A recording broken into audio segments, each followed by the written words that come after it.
A runaway win for Mika Häkkinen in the McLaren. Britain's David Coulthard in second place. Derek Warwick, as we said at the top, and well, not a great prediction, was it? But it was almost inevitable from the start. It was just a complete weekend. You know, he dominated every single session.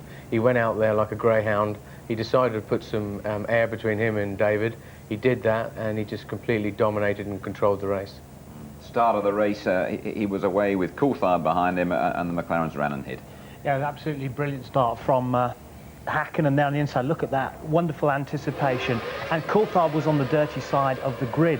Also on the dirty side was Eddie Irvine. He made a scintillating start there to get ahead of Michael Schumacher. That must have really upset the German there. Look at that.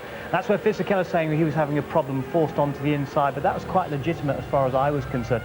Look how far Häkkinen had got ahead there from Coulthard in second place, and Irvine getting up into that third place. A brilliant start from the Irishman. And you can see it in car there. That is from Wirtz, and Schumacher cutting across him inside on the apex. You have to say that Fisichella did a good job there, because he could have forced Irvine out. He decided he wanted to finish the race, and I think that's probably why he got upset a little bit later. How significant is this victory for Mika Häkkinen in his battle with David Coulthard? Massive.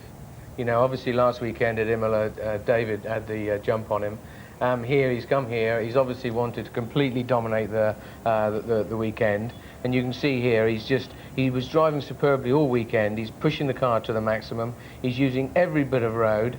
And, I mean, he deserves this win, because I think, really, you have to look at it and say, this is almost like Senna, the way he used to just streak away at the start and get a little bit of a breather space so he could settle into a good race. On Friday, Saturday and today, he's been the main man. David Coulthard, he's always, to my mind, had about half a second adrift. He hasn't been able to find that vital half second. That's right, and unusually, you see, when we saw Häkkinen before, and here's the contrast to David, Häkkinen was the smooth, silky one, and he was the ragged one at Imola. Now, David, while he was going around here and taking the second place, although he was smooth, he was probably thinking all the time, where am I slowest? Where was I losing those vital fractions of a second? All sorts of things going through his mind there. Now, you saw him looking at the cup for second place, just checking it did say second on it as well. Yeah, it said that okay. I think what he's going to do, he's going to get in that plane tonight, and he's not going to be very happy. He's going to look at himself, he's going to look at how he approached the weekend, and he's going to try and change a few things for the next race. Derek, I'd like to get your driver's eye view of the rumpus between Fisichella and Irvine. Who's to blame here? Well, I think you have to say Fisichella, really, because obviously you can see that Fisichella dives out on the outside, which has forced Irvine onto the inside, which is a little bit messy. He obviously brakes a bit early, he goes into the corner and then just turns in. He never had the corner. It was 100% Fisichella's fault.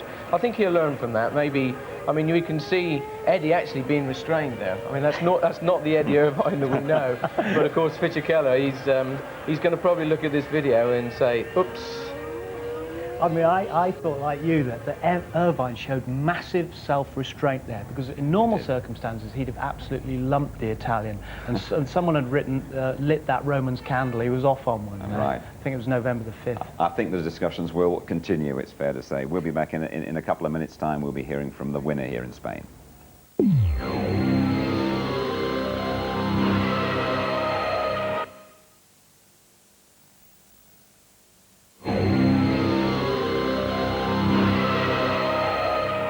We go straight to the press conference now. Mika Häkkinen of Finland is the winner of the Spanish Grand Prix.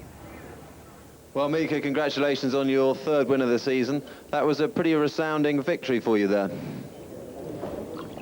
It was great. I mean, I would say with the lead like that and victory like that, you could say the victory was easy, but it's actually never easy.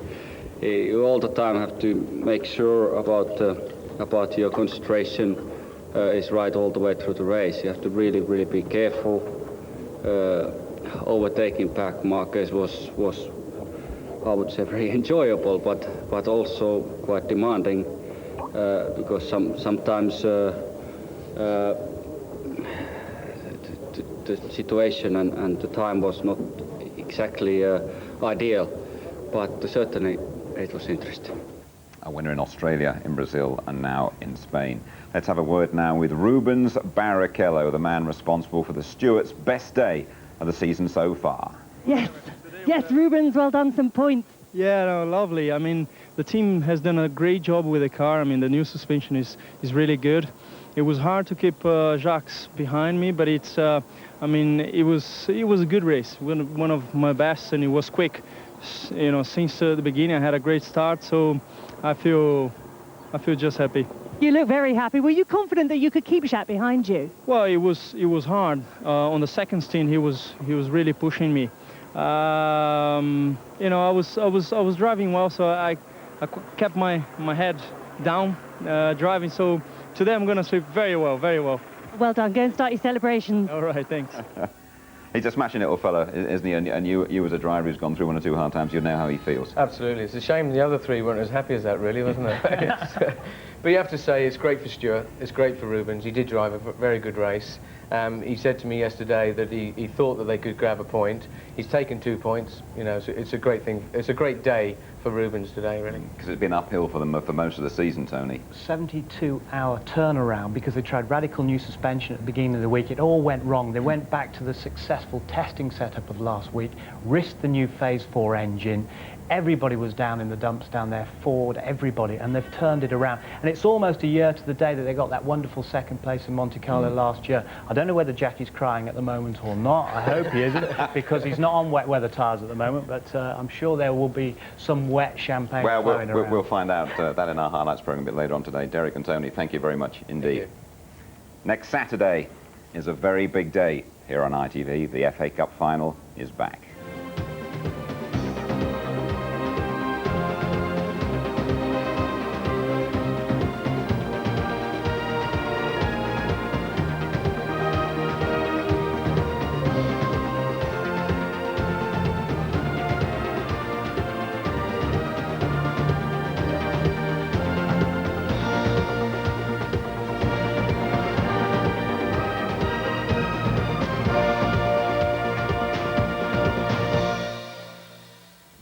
And Ruud Gullit will be joining us as well. There's a very big competition that we'll give you the first of 4 questions for next Saturday. You can win a trip to the RAC British Grand Prix in the afternoon and a trip to the World Cup final in the evening on Sunday, July the 12th. Be sure to watch that. From here, then, we go to Monte Carlo. We're going to be on dry land. Of course, the highlights tonight that I mentioned at 11:15, reaction, analysis, and more interviews in that. And then, as we've been saying, little dry berth for us this time in Monte Carlo, eh, Tony? And the full ITV Formula 1 service. That means qualifying live, that Murray and Martin show, quite exceptional, 4:15 on the afternoon of the Saturday. On the Sunday, 12:50, we're with you on ITV because the race goes off at 1:30 your time. Highlights at 11:50. Ferrari will fancy their chances here. Or there, the Silver Arrows, though, a double top for them in Spain. Bye-bye.